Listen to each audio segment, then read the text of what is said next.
Bienvenue au studio Euronaval dans lequel on va parler de Sail and Fly. Et pour ça, on a deux invités. Messieurs, bonjour. Bonjour. Est-ce que vous pouvez vous présenter? Je m'appelle Marc Ménard. J'ai fondé Sail and Fly avec deux jeunes, bien plus jeunes que moi. Et notre ambition est de définir, concevoir et vendre des navires qui volent. Et pourquoi est-ce que vous êtes venu accompagner? Alors moi je suis le client, puisque je représente donc une société franco-monégasque qui s'appelle Petro Service Monaco, bientôt All Energy Services.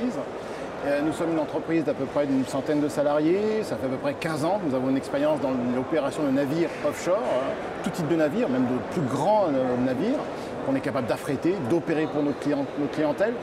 Et nous sommes aussi armateurs de navires de transport de passagers pour faire des relèves d'équipage offshore.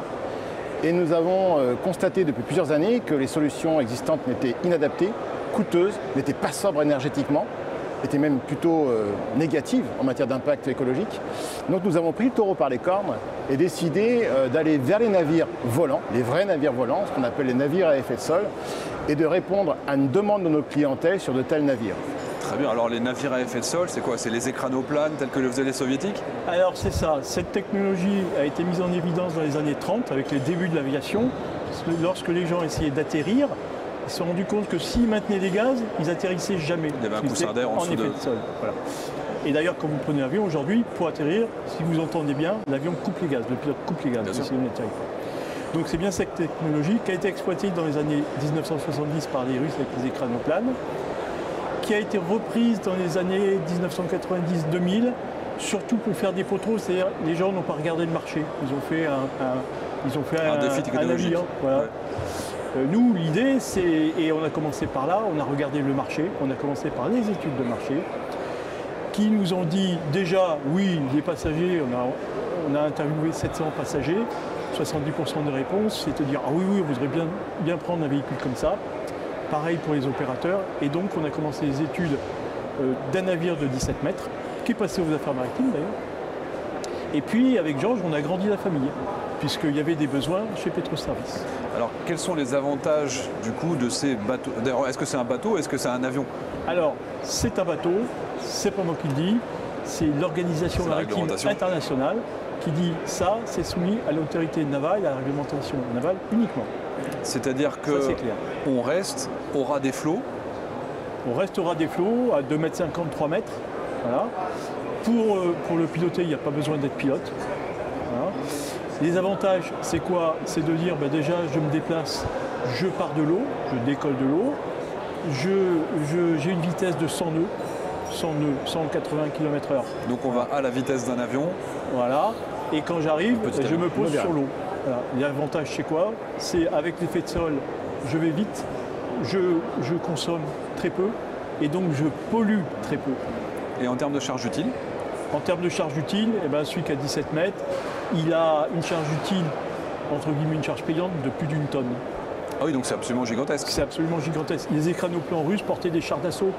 Les chars d'assaut, ça fait 60 tonnes. Donc là, on est en gros sur un concept, c'est quasiment la vitesse d'un petit avion.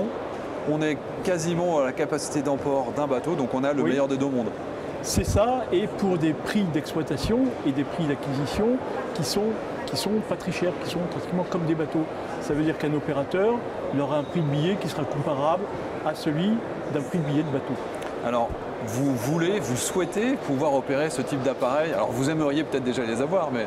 Alors, on y travaille d'arrache-pied. Nous avons procédé à toute l'analyse, la levée des risques. Aujourd'hui, on en est à l'hydrodynamique avec un travail en compagnie du Bureau Veritas pour obtenir un certificat qui nous permettra d'aller plus loin et à un horizon fin 2024 de pouvoir avoir le premier navire opérationnel. Je vais vous donner un exemple très simple.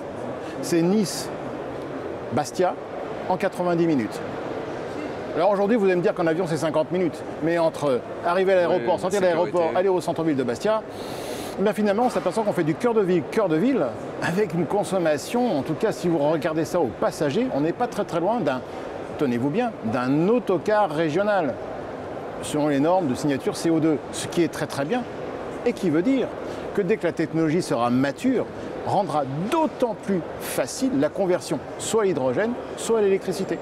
Du coup, aujourd'hui, qu'est-ce que vous venez chercher à Euronaval? Vous êtes en phase de levée de fonds, vous recherchez des partenaires technologiques? Alors, Que vient-on chercher à Renaval? Déjà, on adresse du marché civil. On dit on peut aussi adresser le marché de la défense. Oui. Donc, ce qu'on vient chercher, c'est des clients. On vient chercher des clients parce que ce qui fait vivre une boîte, c'est des clients. Voilà.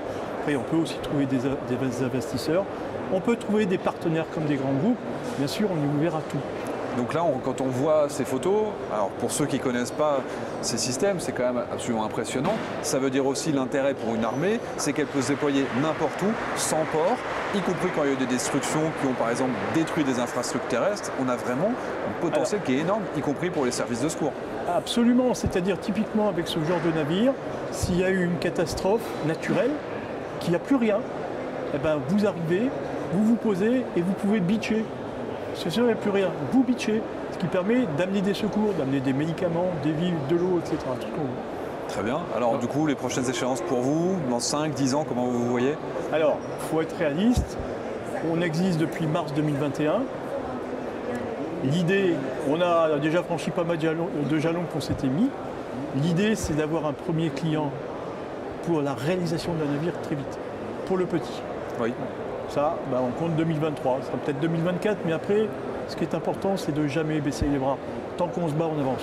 Voilà, tant qu'on se bat, on avance. Mais ça veut dire que vous avez déjà aujourd'hui des prototypes, des modèles qui commencent un petit peu à voler? Alors, parce que c'est très rapide 2023. Oui, c'est très rapide. En fait, à partir du moment où vous savez comment le faire, que vous avez la technologie, que vous la maîtrisez, tout peut aller très très vite sur ce type de navire. Parce que les choses sont plus matures qu'on ne le pense pour cette évolution. Je tiens d'ailleurs à signaler au passage que le gros navire, enfin ceux qui nous intéressent chez Pétroservices, c'est 6 tonnes de charge utile. C'est considérable. Ça fait 80 passagers civils. On peut également faire des évacuations en urgence. Alors on ne volera plus une fois qu'on a embarqué, mais on peut dépasser les 80 passagers et malgré tout rester à des vitesses importantes pour évacuer des gens. Donc, ça vient compléter un peu la gamme du petit au moyen jusqu'au gros porteur capable de 150 à 200 passagers. D'accord, donc là on serait sur des charges utiles qui seraient de plusieurs dizaines de tonnes éventuellement. Tout à fait, on estime qu'on peut aller quasiment jusqu'à 400 passagers. Donc, ouais, alors là, ce qui est considérable. Et l'horizon est très bref parce qu'encore une fois que tout cela est éclairci, la construction n'est pas exceptionnelle, on n'est pas en train de faire un Airbus A380, c'est extrêmement simple, c'est très pragmatique. Alors en termes d'horizon géographique également, pour l'instant vous êtes une entreprise qui est purement française? Alors aujourd'hui nous sommes 100% français. Nous, notre ambition c'est de développer cette technologie en France pour que la France ne se fasse pas imposer une technologie qui vienne d'ailleurs. On connaît bien les effets de ce genre de choses. Donc on fait tout pour avoir des clients français et pour avoir des partenaires français. Parce qu'on voit qu'à l'étranger, ce type de programme, on va dire qu'il a beaucoup d'atouts. Donc il y a des gens qui aujourd'hui prennent en compte ces situations et qui développent rapidement. Bien sûr, il y a les Américains notoirement. Voilà. Il faut être dans la course. Donc il faut être dans la course, il ne faut pas se laisser imposer les choses. Effectivement, il faut absolument être dans la course, d'autant plus que les JOS, je pense que notre réponse... Vous savez, ça fait maintenant plus de 10 ans que je porte les projets de navires à effet de sol. Je connais très bien la concurrence. Nous avons une combinatoire qui est pertinente et raisonnable. Je vais vous donner un exemple très simple. 100 nœuds, ça peut paraître beaucoup. Mais finalement, un Canadair qui écope, c'est 100 nœuds dans des creux de 2 mètres. Donc on est sur quelque chose de maîtrisé. En revanche, vouloir être trop rapide devient dangereux. Nous n'avons pas pour intention de battre le record du tour à des vitesses mirifiques de 150, 160 nœuds. Le but du jeu, c'est que les gens soient transportés raisonnablement, sobrement, en réponse aux besoins de notre temps. Ben, messieurs, un beau programme. On y travaille. Merci. Marc Pénard, monsieur Grasset-Goton, merci à tous les deux pour cet échange. Merci, c'était un plaisir. Merci de nous avoir suivis et on vous retrouve très bientôt au studio Renaval.